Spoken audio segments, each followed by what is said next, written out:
भगवान परशुराम भगवान विष्णु के 10 अवतारों में से एक है। उनका जन्म ब्राह्मण कुल में हुआ था, जो वामन अवतार के बाद तथा श्री राम अवतार से पूर्व जन्मे थे। मान्यता है कि वे आज भी जीवित है तथा कलयुग के अंत तक वे जीवित रहेंगे। ऐसे ही उनके जीवन से जुड़े कई रोचक पहलू है। आज हम आपको भगवान परशुराम के जीवन से जुड़े 10 रोचक तथ्यों से अवगत करवाएंगे, लेकिन उससे पहले वीडियो को लाइक कर चैनल को सब्सक्राइब अवश्य कर दे। पहला, भगवान विष्णु का कोई भी ऐसा अवतार नहीं रहा जिसके रहते उन्होंने दूसरा अवतार ले लिया हो, अर्थात एक अवतार की समाप्ति के पश्चात ही वे दूसरा अवतार लेते थे। किंतु जब से भगवान परशुराम ने उनके छठे अवतार के रूप में जन्म लिया है, तब से वे आज तक जीवित है। इस प्रकार भगवान विष्णु का ये एकमात्र अवतार है जिन्होंने अपने बाद के अवतारों के समय में भी अपनी उपस्थिति दर्ज करवाई। दूसरा, एक बार भगवान परशुराम अपने पिता जमदग्नि के कहने पर अपनी माँ रेणुका का मस्तक काट कर धड़ से अलग कर दिया था। अपने पुत्र की कर्तव्य निष्ठा से प्रसन्न होकर उनके पिता ने उनसे वरदान मांगने को कहा। परशुराम जी ने वरदान स्वरूप अपनी माता का जीवन पुनः मांग लिया था। इसके बाद उनकी माँ जीवित हो उठी।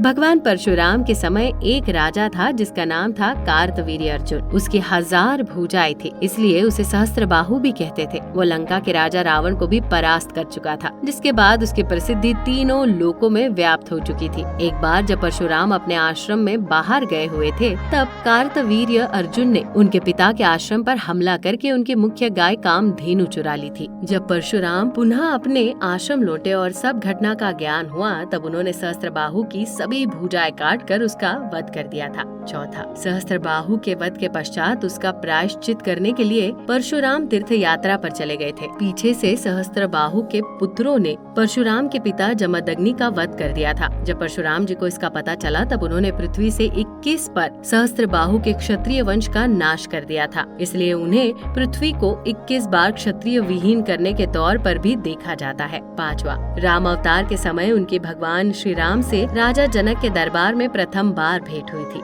तब उन्हें ये ज्ञान नहीं था कि श्री राम विष्णु के रूप है, इसलिए वे उन पर शिव धनुष तोड़ने के लिए क्रोध करने लगे। भरी सभा में भगवान परशुराम और श्री राम के छोटे भाई लक्ष्मण के बीच तीखा संवाद भी हुआ। इसके बाद श्री राम ने परशुराम को अपने विष्णु अवतार के रूप में दर्शन दिए थे। ये देखकर परशुराम का क्रोध शांत हो गया था और वे वहाँ से चले गए थे। छठे, भगवान श्री कृष्ण के समय में भी उन्होंने महत्वपूर्ण योगदान दिया था। महाभारत का युद्ध लड़ने वाले 3 महान योद्धा उनके शिष्य थे। उन्होंने भीष्म पितामह, गुरु द्रोणाचार्य तथा दानवीर कर्ण को अस्त्र शस्त्र के विद्या में पारंगत किया था। बाद में इन तीनों ने महाभारत के युद्ध में कौरव की ओर से महत्वपूर्ण भूमिका निभाई थी। सातवां, एक बार उनका अपने ही शिष्य भीष्म से भयंकर युद्ध हुआ था, लेकिन इस युद्ध का कुछ भी परिणाम नहीं निकला, क्योंकि परशुराम स्वयं भगवान थे। वह भीष्म को अपनी इच्छा के अनुसार मृत्यु मिलने का वरदान था। इसलिए कई दिनों तक भीषण युद्ध चलने के पश्चात स्वयं देवताओं ने दोनों के बीच युद्ध को रुकवाया था। आठवां,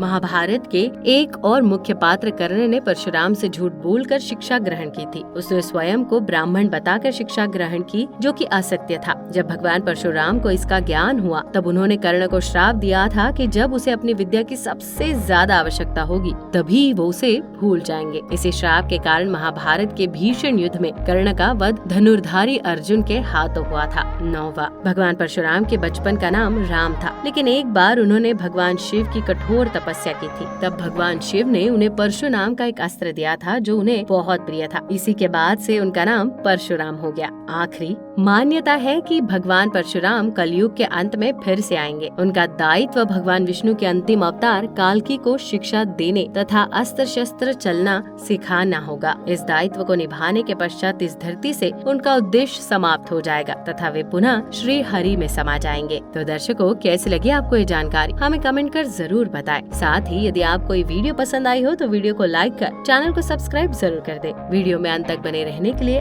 आपका धन्यवाद।